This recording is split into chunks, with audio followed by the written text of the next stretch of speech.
Alright guys, welcome back to the channel. Welcome if you're new. Thank you for taking time out of your day to check the video out. We have more PlayStation news, rumors, and leaks to go over and cover today. We are starting with something I'm very excited about, that being Metal Gear Solid Delta Snake Eater. So there was a big leak on the PlayStation Store, so it's definitely official, where the release date for Metal Gear Solid Delta is officially out there.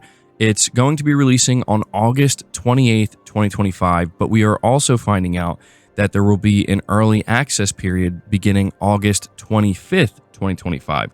Now, they don't say here what you need to do in order to access the game early. I'm assuming there's going to be a more premium edition, like an $80 deluxe edition or something that you purchase. If not that, maybe you have to pre-order the game, one or the other. Either way, there is going to be an early access period. They confirm that the game is going to be PS5 Pro enhanced.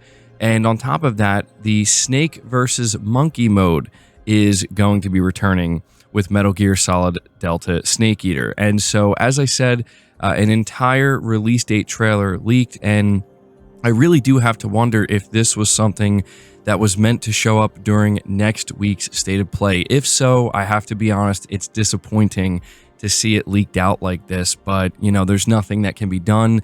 This stuff was uploaded to the PlayStation Store early, and everybody pretty much knows about it now, and there's nothing that can really be done. But either way, I'm extremely excited.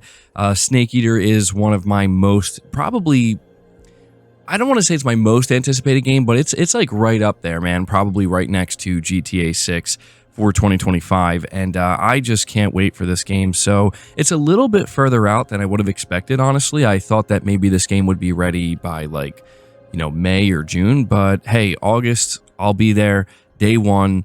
So there you go. Let me know if you're planning on buying Metal Gear Solid Delta Snake Eater. But we're moving on to the next topic. Yesterday, we briefly talked about how Hideo Kojima is currently editing a new trailer for presumably Death Stranding 2 on the beach, but now we are finding out that Death Stranding 2 on the beach has officially been rated in South Korea. And this is kind of a big deal because it means that the release is actually much, much closer than we might have expected. In fact, the release might be ready just 3 months from now. We could be playing Death Stranding 2 as soon as 3 months from now. I'm not banking on that, but we have seen that happen many times in the past. And so, yes, we have this upcoming State of Play. We have Kojima letting us know he's working on a new trailer, and now we are hearing that Death Stranding 2 has officially been rated. I'm thinking that we could end up finding out at this State of Play, and this is just purely speculation, so take it with a pinch of salt, that maybe Death Stranding 2 is going to be ready to release in about 3 months' time. This is not unprecedented.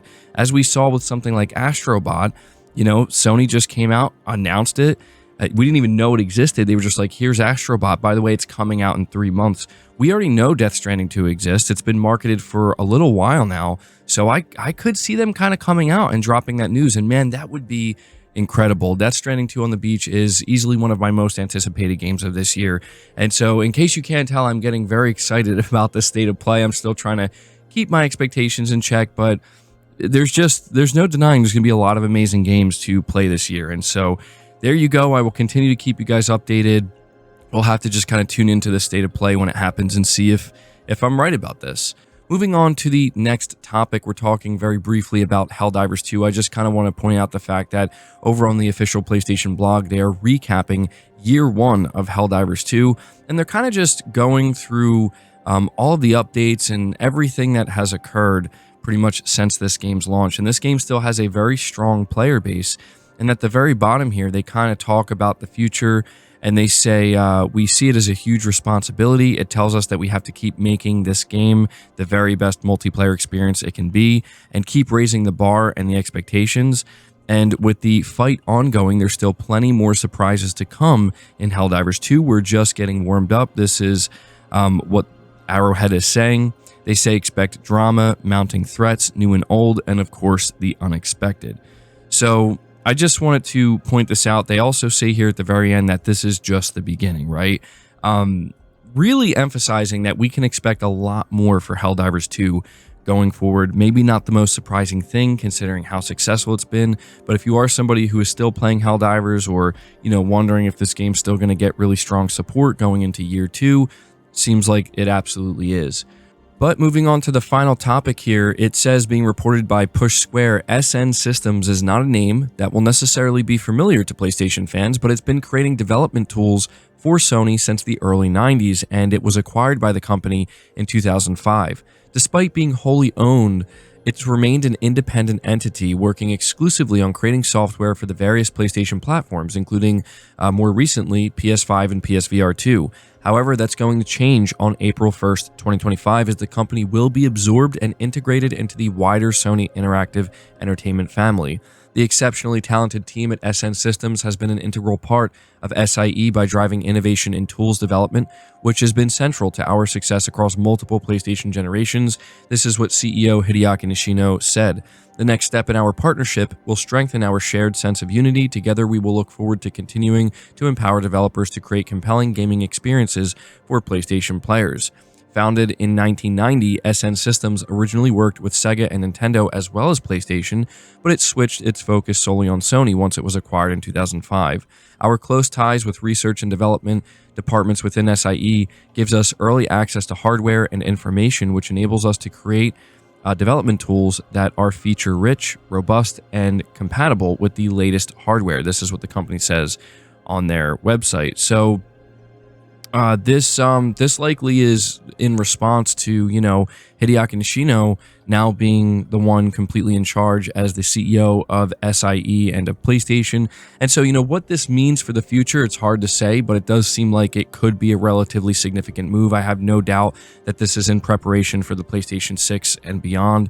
So we'll have to see what happens. But unfortunately, with this news, there's also apparently layoffs that are happening at PlayStation.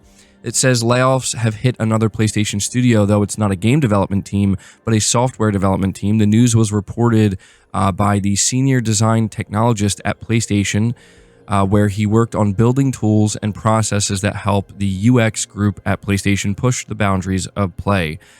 He says here, writing on Mastodon, that most of my team was just laid off from PlayStation. It was a dream to work with Sony on the platform I'd grow up playing since the PS1 and contribute to the PS5, Portal, PSVR 2, PS App, and future consoles. If you know anyone who needs an engineer experience with native console UI, feel free to reach out. So this is likely has to do with the news that Sony has fully acquired SN Systems, or that SN Systems, I should say, is going to be fully integrated into PlayStation. It sounds like they're kind of changing up the team that's going to be working on the UX and UI stuff going forward. So it's unfortunate. Hopefully they bounce back quick, but there you go. Wanted to keep you guys in the loop. That's going to do it for the video, though. If you enjoyed it, be sure to leave it a like, subscribe to the channel if you're new, hit the bell notification icon, and feel free to share this video out on top of all that. But until next time, guys, take care.